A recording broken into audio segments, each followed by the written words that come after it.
a Marian Rojas Estapé, médico psiquiatra que lleva años dándonos claves para encontrar la felicidad. Pero ustedes dirán, hombre, como algo tan relativo puede servir para todo el mundo, siguiendo una especie de decálogo y tal. Bueno, ella piensa que el 90% de las cosas que nos preocupan nunca suceden, pero nuestro cuerpo lo vive como si fuera real. En ese tiempo perdido por estar preocupados por cosas que no tienen por qué suceder, nos sometemos a ese riesgo de sufrir dos de las enfermedades del siglo XXI. Una es la depresión, la otra puede ser la ansiedad. Pero oigan, ella insiste en que es posible sentirse mejor en una sociedad donde lo digital ha puesto la salud mental patas arriba. Siempre es bueno que recordar que la felicidad de cada uno reside en el sentido que le damos a la misma, ¿verdad? Marian Rojas Estapé, muy buenos días. Buenos días, Carlos. Encantada de saludarte. Cuánto me alegro de saludarte un día más. Marian, esta sociedad en la que vivimos todos los que estamos aquí, ¿es pesimista u optimista? ¿Tú qué crees? Bueno, al final el pesimismo y el optimismo son formas de enfrentarnos a la realidad. Es decir, la felicidad no es lo que nos pasa, sino cómo interpretamos lo que nos pasa. Un mismo hecho, un día tu hijo suspende una asignatura, un día tu jefe te grita, un día tu pareja te pone una mala cara, y un día eso te resulta terrible y otro día lo sabes superar de mejor manera. Y yo creo que tenemos que trabajar lo que es la neurociencia de la felicidad, es decir, tener conocimientos de cómo funciona nuestro cerebro y nuestro mundo emocional para no ser felices las 24 horas del día, los 7 días de la semana, que eso es imposible, sino para, con los conocimientos que tenemos, ser un poquito más felices. Aprender a disfrutar lo bueno que nos sucede, que a veces no somos capaces, vivimos bloqueados para esos momentos de disfrute, y sobre todo aprender a gestionar lo malo, que no nos bloquee, que no nos hunda, que no tire de nosotros para abajo.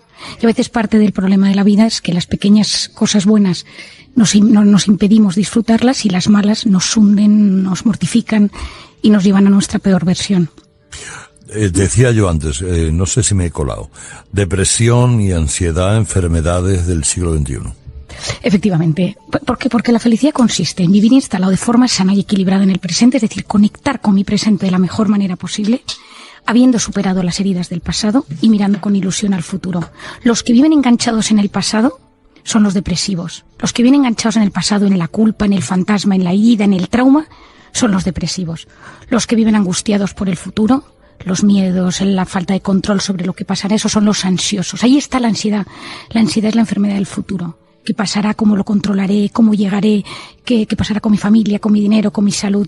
Y entonces, cada vez conectamos peor con nuestro presente. Y esa es la gran enfermedad del siglo XXI. La incapacidad que tenemos para conectar con la realidad, con el presente, con las personas.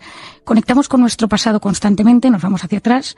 Conectamos con nuestro futuro, no tenemos la ansiedad. Y conectamos con la pantalla. Pero lo que a mí me gusta, lo que yo lucho, lo que yo intento divulgar, es esas relaciones humanas, esas relaciones reales, de tú a tú, donde te miras a los ojos. Y ahí, bueno, pues ahí me encanta hablar en Encuentra tu persona vitamina, lo expliqué mucho.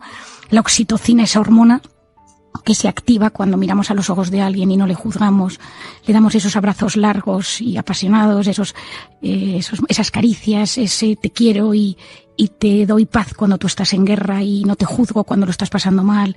Ahí bioquímicamente pasan muchas cosas y esa oxitocina que nos sana potencia el sistema inmune, nos ayuda a bajar la inflamación y nos ayuda a bajar esos niveles de cortisol, que son los que se suben en los momentos de alerta, de miedo, de incertidumbre, y en un mundo como el que tú decías al principio, Carlos, donde vivimos con miedo, porque no sabemos qué va a pasar, porque hay guerra, porque hay COVID, porque hay penuria económica, porque la subida de los precios, pues poder tener mecanismos que sepamos que nos sanan es impresionante, y para mí eso es la neurociencia de la felicidad. La Navidad sirve para recuperar la esperanza. Yo quiero pensar que sí, para mí sí, pero también hay que tener en cuenta dos cosas. La Navidad es un momento de nacimiento, de esperanza, de ilusión. Los que creemos sabemos que algo muy grande sucede, pero todos sabemos que es un momento de reunión familiar donde se reviven sentimientos de paz, pero hay momentos que también se sufre mucho porque no está esa persona que se fue, que nos dejó, que ya está en el cielo, que se marchó. Por otro lado están esas personas que ya no están porque nos enfadamos, porque hubo un conflicto, porque no supimos gestionar una relación humana, y eso también genera tristeza, porque en esa mesa ya no están sentados y sabemos dónde se sentaban y sabemos que no fuimos capaces de solucionarlo. Y efectivamente mi padre, al que tú conoces bien, Carlos, tiene una frase que dice que cuando nuestro corazón pierde las ilusiones se arruga el alma. Pues a mí me parece que la Navidad es un momento que si no tenemos esperanza e ilusión, se nos arruga el alma, el espíritu, y envejecemos y perdemos todo lo bueno que tiene la vida. Y para mí la Navidad ahí es volver a creer que algo bueno puede suceder. Bueno, yo conocí hasta a tu abuelo, que era mi rector de la universidad. Efectivamente, mi abuelo Fabián.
Era un genio. Un personaje total. Tú has leído sus memorias, ¿no? El libro último que publicó. Efectivamente, estuve en su presentación y que yo le quería mucho. Es una cosa, un finísimo sentido del humor. Y una altura intelectual envidiable. Bueno, preguntas que hace Alberto. Hay el poder de las palabras es impresionante, y hay frases que en muchas ocasiones te abren un mundo. Hay una que la verdad es que la primera vez que la escuché me encantó, que viene a decir algo como que el estrés no viene dado por trabajar muy duro, por trabajar muchas horas o hacerlo a alta intensidad, sino que principalmente viene por no hacer cosas que están dentro de tu control. Que es bastante tranquilizante, ¿no, Marian? Bueno, efectivamente, es que una de las cosas que a mí más me interesa es explicarle a la gente que la mente y el cuerpo están unidos. Es decir, yo cuando estudié medicina, pues a ti te ponían migraña, causa de migrañas, y te ponían tumor cerebral, encefalitis, no sé qué, y abajo ponían pequeñito, causas emocionales. Según la Universidad de Harvard sabemos que del 80 al 90% de la patología de atención primaria es por temas emocionales. ¿Qué son los temas emocionales? Nuestras heridas, nuestros fantasmas, y hay una cosa de la que yo trato muchísimo, que es nuestra voz interior. Tanto las palabras que nos decimos internamente, has engordado, tu jefe no te hace caso, tu suegra es muy pesada, tu pareja está siendo más intensa de lo normal. Y luego, cómo hablamos de nuestras realidades.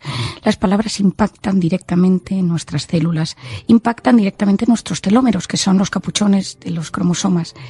Y ese discurso interior, esa voz interior, tiene la capacidad de ponernos en estados de alerta, en estados de miedo, en estados de relajación en cuestión de segundos. Y eso, conociéndolo, nos tiene que ayudar a intentar saber cómo nos hablamos. Es decir, cómo me hablo yo, cómo es mi voz interior. ¿Me trato bien o me hago autoboicot? No lo vas a conseguir, esto no vas a llegar a nada en la vida, es imposible. Y estas cosas en la vida, cuando las conocemos, tenemos que hacer un golpe de estado y decir que mi voz interior sirva para apoyarme y no para hundirme, que mis palabras hacia los demás sean para ayudarles a generar un estado de bienestar, de quietud, de equilibrio, y no un estado de miedo y de alerta.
Hay otra frase que dice que me encanta, que es que la felicidad no es lo que nos pasa, sino la forma en la que interpretamos lo que nos pasa. Y hay algo que la mente funciona constantemente anticipando el futuro, ¿no? Sabiendo que además funcionamos así. ¿Por qué estamos más contentos? Bueno, eso explica por qué estamos más contentos un viernes que un domingo, ¿no? Si el viernes trabajamos y el domingo no lo hacemos. Si sabemos que, insisto, que la mente anticipa el futuro, ¿cómo podemos reaccionar ante ello o hacer que eso suponga una ventaja competitiva en nuestra vida? Bueno, para mí la clave es entender que lo que más nos hiere, que lo que más nos perturba es el miedo. Es decir, el miedo se instala en todos nosotros en algún momento de nuestra infancia, en nuestra juventud, cuando somos adultos por algo, ¿no? Y en ese miedo nos tenemos que hacer una serie de preguntas. ¿Cuál es mi peor visión sobre mí mismo? Es decir, ¿qué me da miedo convertirme? ¿A qué le tengo miedo? ¿Qué quiero evitar comportándome de esta manera? Y cuando yo voy conociendo cuál es el miedo, porque todos nosotros tenemos un miedo en esta vida, nos damos cuenta que en ese miedo salen cosas del futuro. Tengo miedo a perder el control, tengo miedo a no ser importante, tengo miedo a perder reconocimiento, tengo miedo a no ser perfecto o a que mis cosas no salgan perfectas, tengo miedo a decepcionar, tengo miedo a sufrir. Y en ese miedo, yo solo distribuyo en estas 5 pilares, nos damos cuenta que hay algo del presente y del futuro que nos llega. Porque nuestro instinto de supervivencia, que es el instinto más potente que existe, es sobre sanarnos, sobrevivir y en esa supervivencia está el futuro. Y está, tendré dinero, no lo tendré, etcétera. Preguntas que hace Goyo González. Bueno, vivimos pendientes de un pasado que no nos gusta, o sea, somos depresivos. Vivimos pendientes de un futuro que nos angustia, somos ansiosos. Vivimos en un presente que nos inquieta. ¿Qué sociedad nos espera? Bueno, es una gran pregunta, Goyo. Me encanta de saludarte. Yo te diría que para mí hay un primer diagnóstico que es la sociedad del cansancio. Yo creo que estamos agotados. Hay una saturación de información. Estamos hiperestimulados y cada vez la información es consumir información de la forma más rápida y superficial sin profundizar. Yo entiendo que por las redes, por el mundo en el que estamos viviendo, todos estamos metidos en esta rueda, pero alguien la tiene que frenar. Porque cuando nosotros consumimos de forma tan superficial, consumimos de forma tan poco profunda, nuestra corteza prefrontal, que es la zona que nos ayuda a gestionar nuestras emociones, se debilita. Pierde grosor, para que os hagáis una idea. Y entonces cada vez pensamos peor, discernimos peor el bien del mal, es decir, nuestra capacidad de enfrentarnos al mundo es mucho peor. Y esto en los jóvenes lo estamos viendo, que viven enganchados a la pornografía, a los videojuegos, a las redes, al TikTok. Es el scroll, quiero consumir cada vez un vídeo, un TikTok cada vez más corto, cada vez más emocionante. Sociedad del cansancio, sociedad de la saturación y una apatía. Es decir, nos cuesta ilusionarnos porque esa saturación constante de información, de emociones y de información tiene la característica de que satura nuestro cerebro. Y hay un momento que de repente ya no sabes qué sentir. Es como una anestesia emocional. Seguro que os ha pasado en alguna ocasión que estáis escuchando las noticias, veis la tele, os metéis en internet y de repente dejáis de sentir.